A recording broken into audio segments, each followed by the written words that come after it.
정보를 이기겠지만 항상 고민인지 어디로 가야 할까, 갈 것인가, 가고 싶은가, 이거 선택하는 게 항상 고민입니다.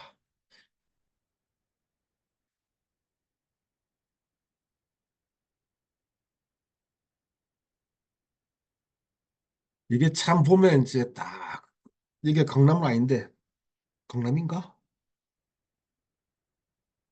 저 많은 빌딩 속에 저 많은 사무실 또 저 많은 사무실에 또 책상에 내 자리는 하나쯤 있겠지라고 이제 우리는 항상 스스로를 위안을 하죠, 그죠? 저도 이직을 하면서 그동안 거의 하루 쉼 없이 달려왔었는데 한 몇 번은 저도 이제 어, 위기도 있었었고 몇 번은 이제 몇 달 정도는 이제 또 프리랜서 물론 프리랜서라 말은 표현 쓰지만 거의 백수 생활을 한 적도 있었죠. 그렇게 오랜 기간은 아니었지만은 그러면서 이제 빌딩들을 보면서 제가 그 생각했어요. 설마 있겠지, 설마 있겠지. 근데 제가 자리가 없을 수도 있다라고 표현 쓴 거는 너무 극단적으로 부정적으로 보려는 게 아니에요. 이번 파트는 이제 어디로 가야 될 것인가, 취업을. 라고 생각한, 이건 이제 신입 지원도 마찬가지고, 지금 현재 재직 중인 분들도, 이직을 준비하시는 분들도 마찬가지로 고민을 해봐. 그 제가 이제 이직을 많이 했다는 거는 이제 제 주위 사람도 알고 있으니까, 이직 상담을 많이 해요. 저 회사 그만두고 딴 데 가고 싶은데 어떻게 해야 돼? 그럼 제가 항상 얘기하는, 너의 이직도 하나의 프로젝트다. 오늘 기분 나빴다고, 오늘 팀장하고 싸웠다고, 오늘 드럼하고 싸웠다고, 아이, 재수 없어가지고, 기분 나빠가지고, 짜증나가지고, 연봉이 안 올라가지고, 이런 식으로 즉흥적인 이직을 해서는 안 됩니다. 이직은 또 다른 이직을 준비를 해야 되거든요. 하다 보면. 그러니까 지금 현재 내가 하고 있는 업무, 이 회사도 중요하지만 이 회사를 기반으로 해가지고 내가 더 잘 할 수 있는 또 내가 하고 있는 이 업무를 더 인정받을 수 있는 곳이 어딜지를 여러분들이 선택을 해야 돼요.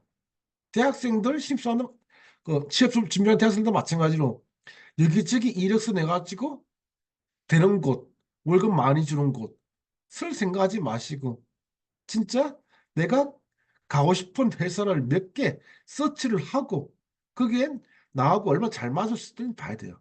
경력사원도 마찬가지예요. 계속 저같이 30번을 일찍 할 수는 없을 거예요.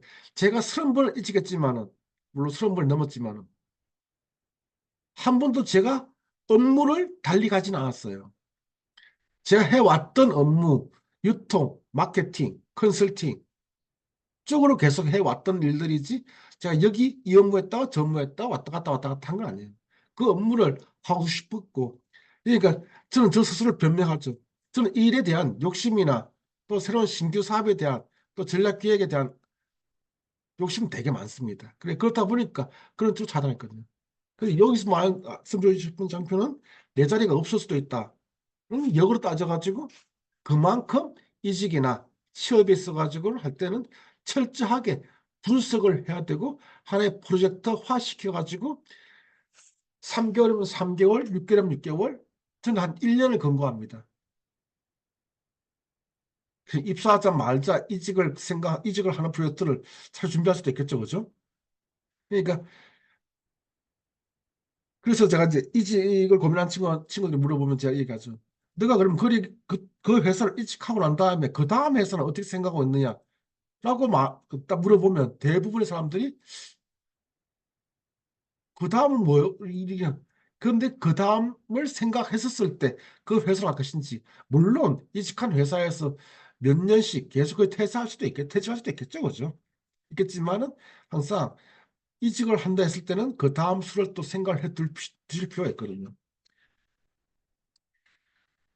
취업 준비 정말 어려워요. 취업 준비 가장 어려운 게 뭐냐? 어떤 일할지 진로 정하기. 이거는 일인데 이게 충분히 이해갑니다. 진로 정하기. 어떤 일을 할지. 이거는 결국은 내가 뭘 하고 싶은지 자소서 이래서 첫 편에 썼어. 후에마이 내가 누구냐에 대해서 했습니다. 그죠? 그 내가 누군지를 모르니까 진로 정하기가 어려운 거예요. 나는 뭐를 하고 싶어요. 그래서 나 뭐를 할 수 있는 어떤 회사로 가고 싶어요가 돼야 되는데 거의 반 이상이 어떤 일 할지를 잘 모르겠다라는 것들이고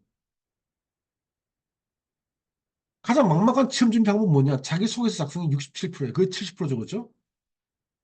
근데 여기 보면 이력서는 없어요. 그렇죠? 제가 아까 이제 이력서에 대한 철저한 준비가 필요하다고 했지만 이력서는 없어요. 1분 자기소개. 사실 이렇게 30번을 일찍한 저도 1분 자기소개가 제일 어려워요.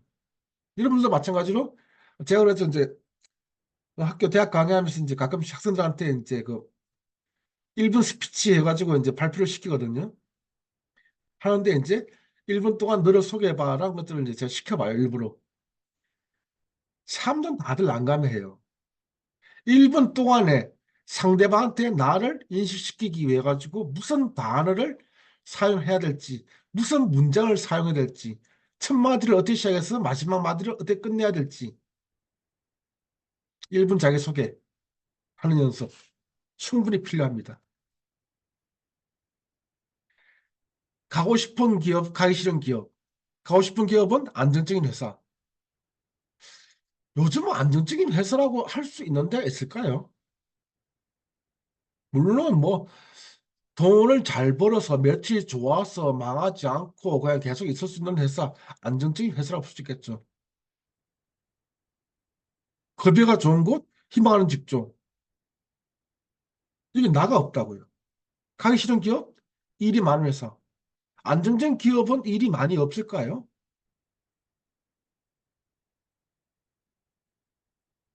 제가 여기서 말씀드리면 직종, 회사명이 아니라 직업을 선택하라 말하는 직학이에요. 업을 선택하라. 이 업이 결국은 제가 처음 직장 시작해가지고 지금까지 왔고 앞으로도 가야 될 그 업이에요. 저는 물류가 좋았고 유통이 좋았고 마케팅이 좋습니다. 그래서 저는 업을 선택했던 거예요.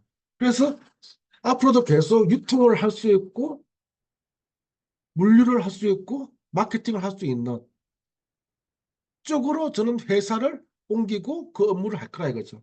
저는 업을 선택했던 거거든요. 그렇다 보니까 회사 네이밍이 하이 레벨일 수도 있고 또 중간일 수도 있고 또 로우 레벨일 수도 있고 연봉이 높았다가 낮았다. 또 직책이 직급이 높았다가 나왔다가 저는 아직까지 대표를 회사 사장을 해본 적 없습니다. 근데 제일 높았던 직급은 부사장까지는 해봤거든요. 부사장 하다가 갑자기 부장 됐다가 이사도 했다가 상무 됐다가 전무 됐다가 팀장도 했다가 사부장도 했다가 본부장도 했다가 예, 직급 직책은 올라갔다가 내려갔다가 널뛰기도 하기도 하고 연봉도 올라갔다 내려갔다 하기도 했고 했지만 업을 버리진 않았어요. 업을 버리지 않았기 때문에 계속적인 제가 넥스트 직장, 넥스트 직장, 넥스트로 옮길 수 있는 그런 계기가 되지 않았나라 생각됩니다. 그러니까 여러분들도 마찬가지로 직장명을 직종이 아니고 업을 선택해 보시라 이거죠. 업이라는 것들은 결국은 내가 가장 하고 싶은 일이고 가장 또 잘하는 일이고 두 개가 매치됐을 때 그게 바로 여러분들의 업이 될 것입니다. 그리고 취업을 하고 싶으면 전문가를 찾으세요. 이건 신입사원도 마찬가지고 또 경력사원들도 마찬가지예요. 회사 다니는다고 가정했을 때 여러분들 전문가를 찾아보세요. 그 기업에 또 그 업무에 전문가들 여러분들 있습니다. 네트워크를 풀로 가동하세요. 그러니까 제가 이제 회사 회식을 별로 좋아하지 않는데 회사 회식은 거의 야근 분위기고 또 회사 회식해봤자 회식에 할 때는 아 우리 회식 해가지고 기분 좋고 단합하고 뭐 하자. 그런데 여러분들 그 직장인들 회사 회식해가지고 기분 좋게 끝나고 아주 스트레스 풀고 했습니까? 저는 더 쌓이더라고요. 안 좋은 얘기들도 하고 또 회식하다 뭐 사람들끼리 싸우기도 하고 뭐 하기도 하고 와 진짜 회사 회식이 전혀 필요 없는 것은 아니지만 그렇게 긍정적으로 밝은 분위기의 회식이 그렇게 많지는 않더라고요. 회사 이 회사 저 회사 이놈 저놈 만나서 이제 회식하자 했지만은 그럴 시간에 여러분들은 주위에 한 명 다른 분야의 사람들을 하나하나씩 만나 가시는 것도 방법입니다. 취업을 도와줄 전문가 찾아보시면 됩니다. 저도 마찬가지로 저를 대학 강의로 이끌어주고 또 기업의 강의로 이끌어줄 수 있는 그런 멘토가 저한테 존재합니다. 그분이 저한테는 이제 강의에 있어서는 전문가죠. 철저하게 DB를 관리해라. 데이터베이스. 여러분들의 노트북에 또 여러분들의 스마트폰에 데이터들이 얼마 들어있나요? 자료가 얼마 있는가요? 저는 지금까지 이렇게 많은 회사들을 다니고 또 많은 업무들을 했었는데 그런 것들을 하나 데이터베이스화 다 시켜놨어요. 어떤 업무를 하더라도 가장 제 데이터베이스를 활용할 수 있는 그 기반을 단단히 다져놨다 이거죠. 여러분들도 지금부터라도 파일 관리, 폴더 관리, 업무 관리 할 수 있는 DB 네트워크를 데이터베이스를 구축해 보세요. 대학생들은 없지 않느냐? 라고 말하지 마세요. 제가 항상 대학 강의하면서 말합니다.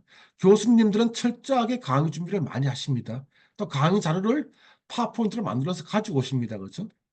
또 그거를 이제 이 클래스나 해가지고 이제 그 학교 홈페이지에 올리죠. 그렇죠? 근데 대학생들 그거 열람 잘 안 하죠. 조회 잘 안 하죠. 그렇죠? 출력도 안 해오죠. 그렇죠? 출력까지 안 해놓으면 좋습니다. 근데 그거를 다운 받으셔가지고 여러분들의 노트북에 그거를 보관하세요. 당장 안 쓸 것 같죠, 그죠? 언젠가 그게 큰 힘을 발휘해 줄 겁니다. 이직할 때 다시 이직을 고려하라는 말을 했습니다. 그죠? 내가 이직해가지고 그 회사가 나의 마지막 직장이 되리란 보장은 절대 없습니다. 그죠? 이직할 때 말하죠. 아, 이거 뽑아주시면 충성을 다하겠습니다. 죽을 때까지 있겠습니다. 그런 말 누구도 믿지 않습니다. 믿는다 한들 내가 아닐 수도 있는 거거든요.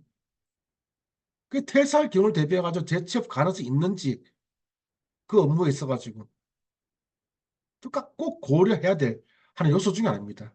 물론 그 전에 이제 이직할 때 고려하는 내가 정말 좋아하는 일인지 잘할 수 있는지 연봉 근무 조건 또 뭐 근무 지역이 어딘지 또 가족들은 또 지지해 주는지 내 적성에 맞는지 이런 것들 다 고려되지만은 제가 보기 가장 중요한 것 중 하나가 퇴사할 경우에 어느 날 갑자기는 누구도 장담할 수 없습니다. 뭐 삼성전자가 망할 일은 없겠죠, 그렇죠?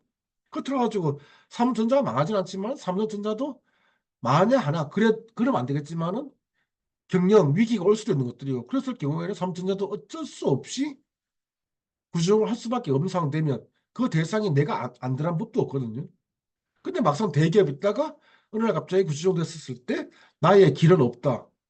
없을 수도 있다라고 말씀드릴 수도 있는 거예요. 그렇죠?